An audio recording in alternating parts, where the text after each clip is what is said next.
Hello and welcome to ZgermanGuy Reviews. And welcome, my friends, to another edition of Kingdom Hearts, a retrospective.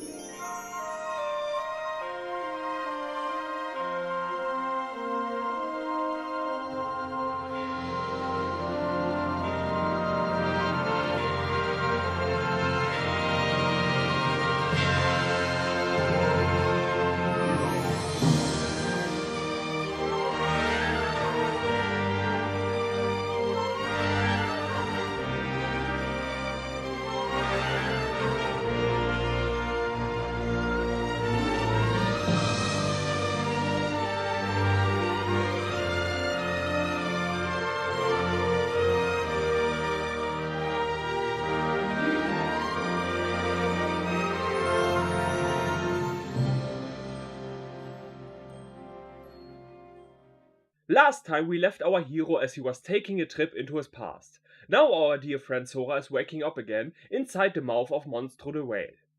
Donald appears to talk, well, yelling at someone, and that person is none other than Pinocchio? Pinocchio! I want that as my ringtone. We follow Pinocchio back to his father Geppetto, who I always thought was a German but is actually Italian, and he gives us a warm welcome. Pinocchio runs off without a word, as kids always do, so we go looking for him. When we find the child, Rico shows up and tells us to hunt him down if we want to get some answers out of him about where he has been and what he is doing.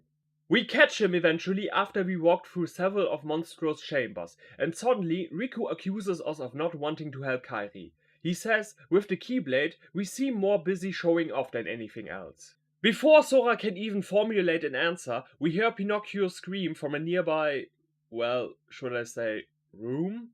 I don't know.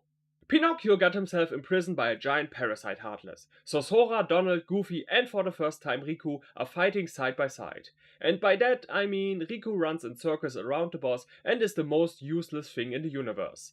Yes, even more useless than Magikarp.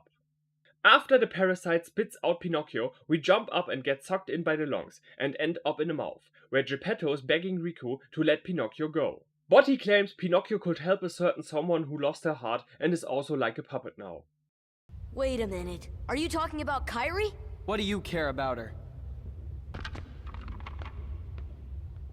Dick. And I don't mean Grayson. Of course, Pinocchio needs our help, so we jump through the lungs, which leads us to Monstro's stomach. I better don't think about this creature's anatomy, because even by cartoon logic standards, this is freaking bizarre. Also, if this creature is its own world, where's the keyhole? On second thought, I don't want to know.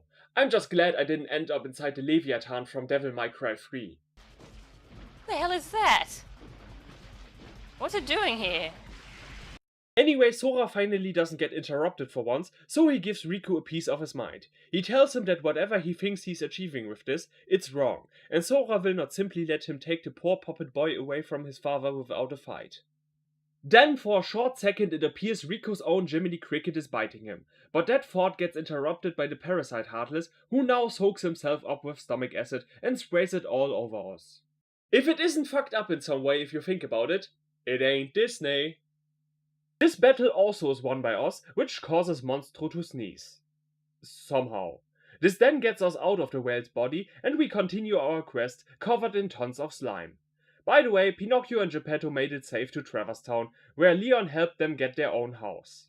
And all of this is taxpayer funded. Damn refugees. We once more go where no human, duck, dog, and I assume another dog but mentally disabled in this world, have never gone before. We arrive in Atlantica. Thanks to Donald's magic, we can transform and are now able to breathe underwater. Just a few seconds later, Ariel the mermaid appears and remarks that we appear very strange. Sora quickly claims they are just from very far away, so they are not used to waters like these, which means Ariel has to show us how to swim. I am not used to walk in the desert doesn't mean the native population has to show me how to walk from the ground up. Anyway, doesn't matter. She teaches us how it is done and some Heartless appear, which we fight off. It is here where I have to give big giant credit to everyone who worked on the team. They managed the impossible. They made an underwater level not suck. Sure, it is the weakest of all levels and the gameplay is clunky, but it's still something I always look forward to. I have lots of fun with it and it doesn't want to make me scratch my eyeballs out. So yeah, a gold star for you, Mr. Squarepants. Ariel escorts us to her father Triton, which, being king of conservative Father Town, firstly yells at her for just leaving the castle and grounds her. Ariel, offended by this, swims to her secret place where she points to a mysterious mark on the wall that maybe could be the key to the keyhole, which then could be locked by the keyblade. What a sentence. We recover some old artifact and have a little encounter with a shark. A big ass shark. Back at Ariel's grotto, King Triton finds us and is enraged that, yet again, Ariel did not listen to him. He destroys the artifact, and Ariel, now fully in tears for always being treated by her father like a little child, swims far away. Then King Triton has a word with us. He tells Sora and his friends that he knows who we really are and that we are from another world. He says we should not interfere and wants us to leave. Oh yes, how silly of me to wanting to help. Obviously you can handle the situation all by yourself. It's not like no one in the castle, that sadly in this game has no penis tower in it, can step outside because your entire kingdom has been overrun by Heartless. Oh, wait!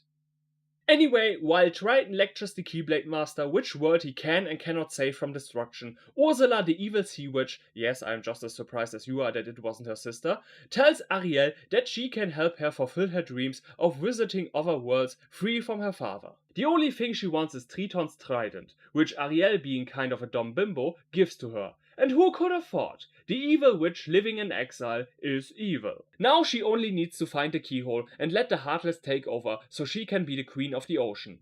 Without an ocean. She still has the trident with which she can brag before the other villains.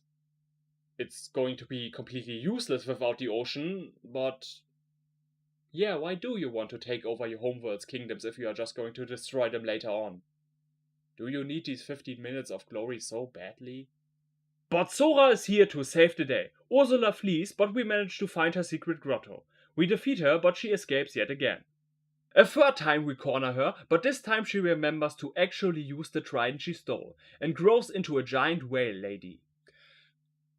Nah, too easy. What I'm asking myself is, could Monstro be originally from this world? Anyway, once more an epic battle between good and evil begins, with the forces of light victorious. Ursula drowns while she is being swallowed by darkness. Later, King Triton apologizes to Sora and his daughter for having no trust. He then says there is still a way to get the keyhole. He unlocks it, which foils another plan of the bad guys. Everybody says goodbye and promises to see each other again soon are made.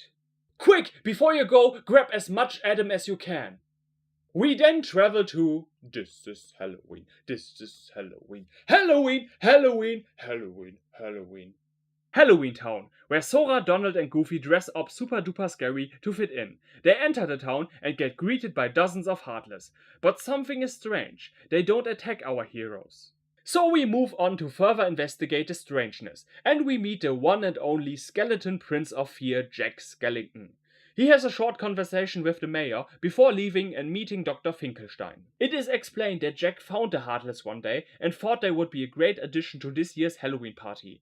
But Jack has a problem. They don't want to obey him the way he wants them to, so he asks Dr. Finkelstein for solutions. The good dog indeed does have an idea. Give the Heartless a self-made heart. That way they will grow the missing personality. Doesn't that kind of defeat the whole purpose? I mean, with hearts, the Heartless would be just normal living entities. Nothing I would pay good money for to see. Sora and the other two have a quick discussion. They figure if Dr. Finkelstein's experiment is a success, they won't have to fight the Heartless at all. So they offer Jack their help finding the missing ingredients. But suddenly, the mayor runs up to us in panic and screams the Heartless have started revolting in town. It appears like having ungodly abominations around that are known for destroying things wasn't such a good idea after all. Who would have guessed? Maybe our experiment triggered something. So, the Heartless are PC bros? We clean up the city and then visit the graveyard, where even more Heartless appear. After we finish them off, Jack's trustful tissue ghost dog Zero finds Sally the zombie who got our first ingredient, Forget-Me-Not. She tries to reason with Jack, telling him that there are things better left untouched. But of course, Jack replies that everything will go great and there's no reason to worry. Except there totally is, but that's another story. However, the town's asshole children, Lock, Shock and Barrel, spied on them and they immediately tell Oogie Boogie about our experiment. Boogie, being a metaphoric and literal sack of filth, decides he is going to steal the heart and use it to control the Heartless instead. His minions get their hands on the now finished heart, but of course, Sora and his companions are on the case. They follow the three little devils to Oogie Boogie's mansion, but the heart gets sucked through the pipe that leads to his lair. After we do what the parents of these kids should have done a long time ago, beating their asses, they tell us, as if they were Germans, that they just followed orders. But they tell us something useful too, namely that Oogie Boogie's lair is behind a green door. The not so subtle entrance leads us to Boogie's torture chamber, where he got his hands, clove thingies, on the experimental heart. Now, let's see if I can get their attention. Oh, Hunters!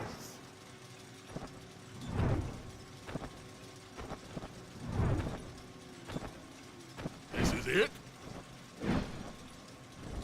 Nobody disrespects me! Nobody! What are you complaining about? Given Jack's track record, it's a miracle you didn't burst into flames. In an extremely cool fight in what can only be described as a roulette of death, we beat Oogie Boogie and he explodes, his intestines spreading across the room. I would love to see a Nightmare Before Christmas prequel. Did at some point one insect say, "Hey guys, follow me into a dead potato sack"? And then they did because it would look scary, and that one insect then became a dictator, and that was the story of how Oogie Boogie was born. As Sora and the others are about to leave the mansion behind them, it starts to shake and it reveals Oogie Boogie, who thanks to the powers of darkness has fusioned with his home into a grotesque monster. But thankfully, darkness seems to be pretty stupid, as it leaves obvious weak spots all over the place, which we attack. Oogie Boogie then falls on his living room ass, and so another evil has been vanquished, and another keyhole locked. Back in Dr. Finkelstein's lab, Jack apologizes for not listening to Sally in the first place. She forgives him and tells him not to feel sad, because they will find other ideas for Halloween. Dr. Finkelstein then leaves this very interesting remark. They put all the right ingredients in one object and it didn't work. But if a heart is not a combination of parts, then what is it? Love. Love, Harry. Love.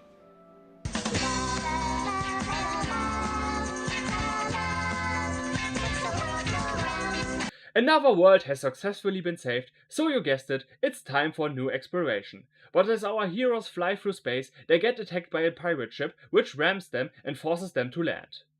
On board of the vessel, we are greeted by Riku and Captain Hook. Riku, now a full member of Evil Incorporated, was given by Maleficent the ability to control the Heartless, which he demonstrates by forming a Heartless out of our shadow. Sora falls through a trapdoor, joining his friends. Hook then explains to Smee that the Underdeck is crawling with Heartless that will take care of their prisoners. But before we can even battle the evil creatures, we need to escape our prison. Thankfully, we meet Peter Pan, the boy that never ages. He tells them they just need to wait a few more moments and they will be free. He did not lie, as a couple of seconds later, Tinkerbell the fairy appears and unlocks their room. Sora, my dear, you do realize you have a weapon that can open up all locks in existence, right? Well, to be perfectly clear, this door doesn't have a lock. It's a simple wooden plank that triumphs over this legendary item. Anyway, Tinkerbell tells us that Wendy has been captured together with another girl, and they are both trapped somewhere on the ship. Sora is convinced that this other girl can only be Kairi, so he, his friends, and now also Peter Pan, who I would like to mention uses the spell Time Stop, God, this stuff really does write itself, kill Heartless after Heartless until they arrive just one room under the one where Wendy and Kairi are imprisoned. Sadly, Kairi is more like a tomato at the moment, but Sora doesn't care. The two girls get taken by the pirates and we cut to Captain Hook and Riku. Riku telling the old sea rat that Wendy is not one of the 7 princesses Maleficent needs, so they can as well leave her as dead weight behind. So, how come you can fly? If I would meet someone who could fly, I would also ask that half an hour later.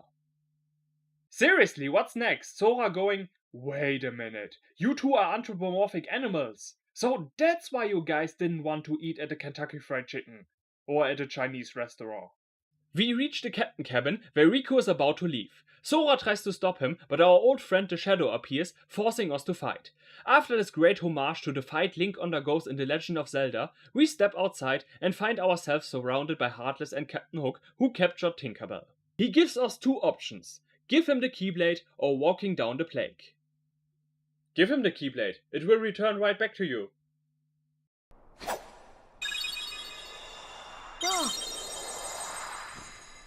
Sora, being a selfless, courageous hero, prefers option number 2 and jumps down into the crocodile's mouth.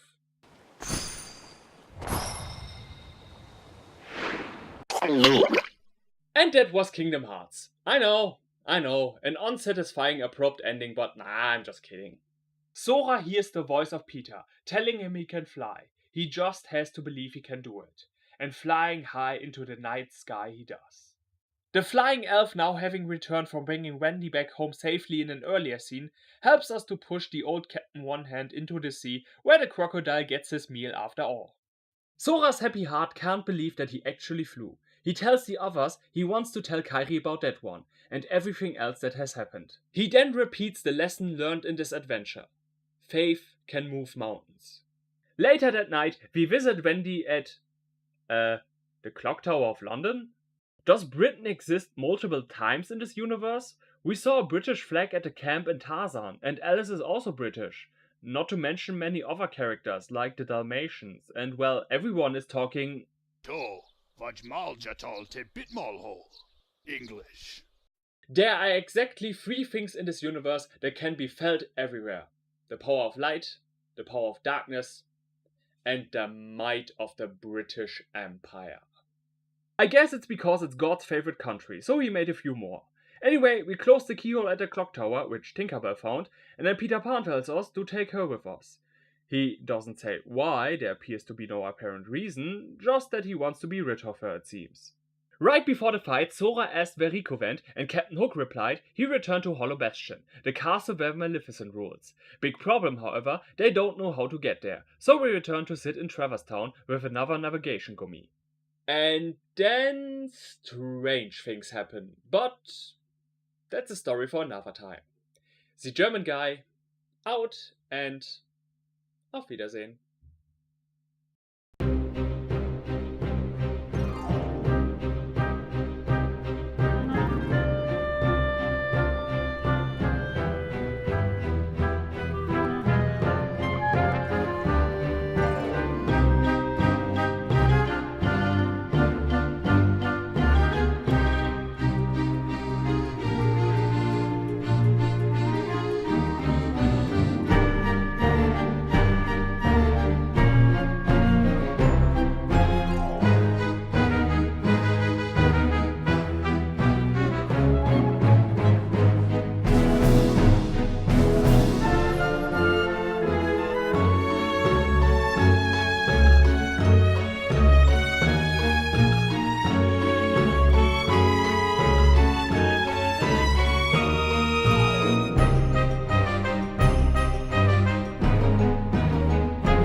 Hello and welcome to ZgermanGuy Reviews. And welcome, my friends, to another edition of Kingdom Hearts. Gesundheit.